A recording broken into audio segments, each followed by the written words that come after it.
সম্মানিত ভিউয়ার্স, আসসালামু আলাইকুম। কেমন আছেন? আশা করি ভালো আছেন। এই ভিডিও থাম্বনেল দেখে বুঝতে পারতেছেন যে আসলে ভিডিওর টপিকটা কি। তো বন্ধুরা, শুরু করার আগে আমি ছোট একটা ইন্ট্রো দিতে চাই।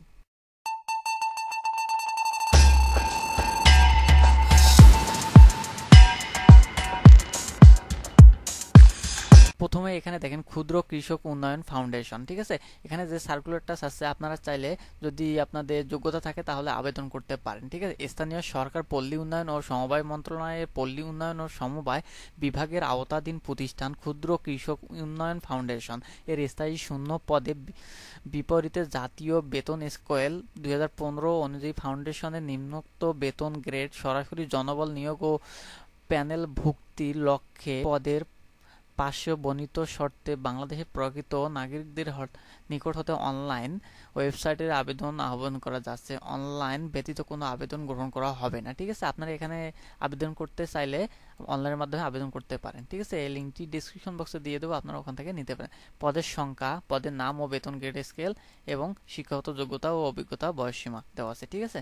তো জেলা এখানে দেওয়া আছে, তার মানে সকলের জেলা হবে। এখানে দেখেন উপমহাব্যবস্থাপক আইটিসিটি গ্রেড 5 43,000 থেকে 69,500 টাকা বেতন হবে, ঠিক আছে। এটা হাই কোয়ালিটি এবং যোগ্যতা দেখেন কোনো স্বীকৃত বিশ্ববিদ্যালয় হতে কম্পিউটার বিজ্ঞান বা computer science and engineering CSE বা ইনফরমেশন অ্যান্ড কমিউনিকেশন টেকনোলজি এ সংশ্লিষ্ট দ্বিতীয় সহকারী ব্যবস্থাপক এখানে নেবে গ্রেড 6, নেবে একজন।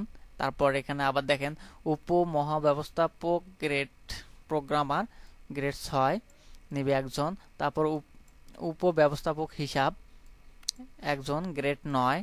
তারপর উপজেলা ব্যবস্থাপক 17 জন নেবে গ্রেড 10। তার মাঠ কর্মকর্তা নেবে 20 জন গ্রেড 14। তারপর সহকারী হিসাবরক্ষক নেবে 2 জন গ্রেড 16। মাঠ সংগঠক গ্রেড 16 নেবে 75 জন, ঠিক আছে।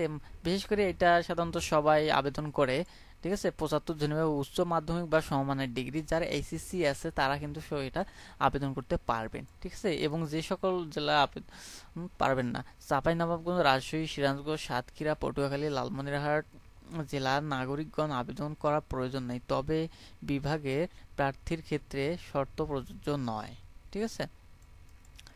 তো তারপর এখানে দেখেন প্রার্থী চাকরির জন্য আগামী 4-1 তারিখ থেকে 10 ঘটিকা হতে 3-2 তারিখ বিকাল 5টা পর্যন্ত অনলাইনে আবেদন করতে পারবে, ঠিক আছে। জানুয়ারি 4 তারিখ থেকে ফেব্রুয়ারি 3 তারিখ পর্যন্ত আবেদন করতে পারবে। এবং এখানে ফি এখানে নিচে দেওয়া আছে, ঠিক আছে। গ্রেড এবং পরীক্ষার ফি, সার্ভিস চার্জ সহ এবং মোট কত টাকা এখানে কিন্তু দেওয়া আছে, ঠিক আছে। আপনারা চাইলে এটা দেখে নিতে পারেন, কারণ আমার বলাটা সম্ভব না, কারণ অনেক বড় হয়ে যাবে ভিডিওটা। তো আমি এখন বলতেছি না। এখানে এসএমএস সিস্টেমটাও দেওয়া আছে, আপনারা অনলাইনে গিয়ে আবেদন করতে পারবেন, ঠিক আছে। তো এই ওয়েবসাইটটা কপি করে নিয়ে আপনারা আবেদন লিঙ্ক থেকে ডাইরেক্ট সরাসরি আবেদন করতে পারবেন, ঠিক আছে। তো এই ছিল আজকের ভিডিও। যদি ভিডিওটি একটু ভালো লেগে থাকে অথবা নিত্য নতুন ভিডিও পাওয়ার জন্য অবশ্যই চ্যানেলটি সাবস্ক্রাইব করবেন। তো আজকের মতো বিদায় নিতেছি, আবার পরবর্তী কোনো ভিডিও নিয়ে আপনাদের মাঝে হাজির হবো। আল্লাহ হাফেজ।